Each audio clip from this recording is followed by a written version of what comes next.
Hi, my name is Emeline. I'm an urban planner and urban designer from Canada, currently living in Sweden. Jan Gehl's central philosophy revolves around the notion of city design with a people-first mentality. But knowing this, what does making cities for people really mean?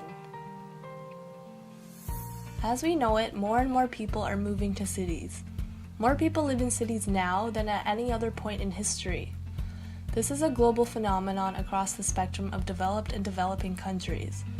Urbanization is a result of a number of factors, including the agriculture revolution, the concentration of industry expertise and wealth, the specialized nature of jobs, as well as the shifting lifestyle preferences, just to name a few.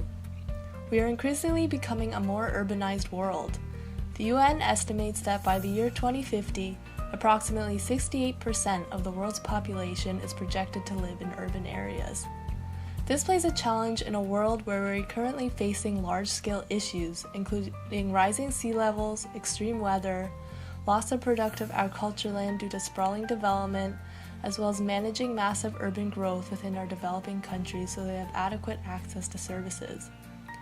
Diverse thinking and experiences is therefore crucial to tackling some of these issues we face as a society. As architects, urban planners, and designers, what we do has a direct and lasting impact on people's lives. How we create our built space through either design or by facilitating urban life can have many positive impacts on the people who live there. At the same time, often these small-scale interventions can have a trickle-down or trickle-up effect to tackling some of these large-scale issues, much like acupuncture does on the human body. How we design cities can have many positive benefits and impacts on our mental well-being, which includes our level of happiness and our sense of belonging and our sense of community. The first factor in creating cities for people, to me, and it is one of the most important parts of the puzzle, is creating an accessible city. An accessible city involves providing people with a diverse and importantly attractive array of options of getting around. Options that encourage public transit use, providing safe and accessible walking environments, and supporting cycling lifestyles by providing safe, physically separated infrastructure for making it easy and convenient choice. At the same time, we must consider multi-seasonality and year-round opportunities of cities and how to create pleasant microclimates for the people who use them. For instance, in Sweden, we get a lot of wind.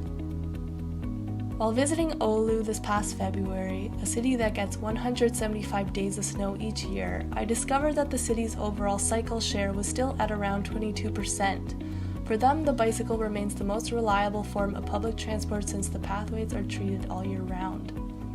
The second factor for creating cities for people involves creating breathable lungs for the city, which includes parks and other types of open space. Some of the world's most livable cities provides publicly accessible green space. There are proven psychological benefits to living close to nature. Exposure to nature not only makes you feel better emotionally, it contributes to your physical well-being, reducing blood pressure, heart rate, and muscle tension. Even a simple view of a tree from a window can have significant positive impacts on your state of well-being. The World Health Organization has suggested that every city should have a minimum of 9 square meters of green space per person. Creating new accessible green space in dense cities can be a challenge, and as a result, some cities are looking at more creative and innovative solutions. Some types of open space include community gardens and urban agriculture in sometimes derelict, abandoned areas of cities. Others include less green and more urban interventions such as pop-up parkettes that provide temporary public spaces, or other underutilized parts of the city that has potential to become something new through citizen-driven initiatives. The third factor for creating cities for people is understanding that cities for people should be at the scale of the people. This includes understanding the ways in which people use their city on their daily commutes to work or on the weekend, or understanding the interests and behaviors of street users, or how people choose to move through their environment, by car, bike, or foot.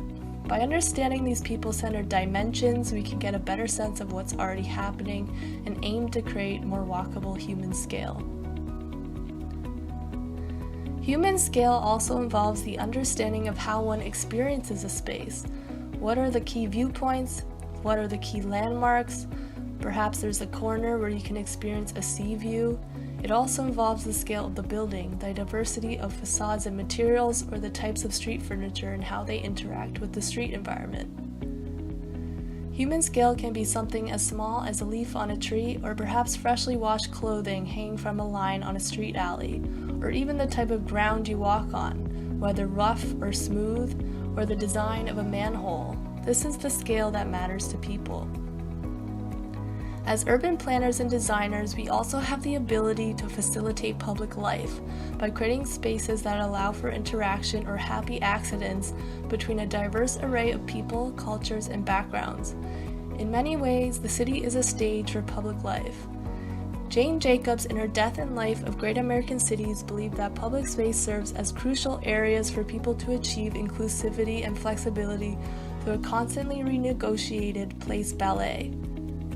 Ultimately, we design cities for people who live in them, who work in them, who visit them. They are fundamentally the starting point for all design interventions.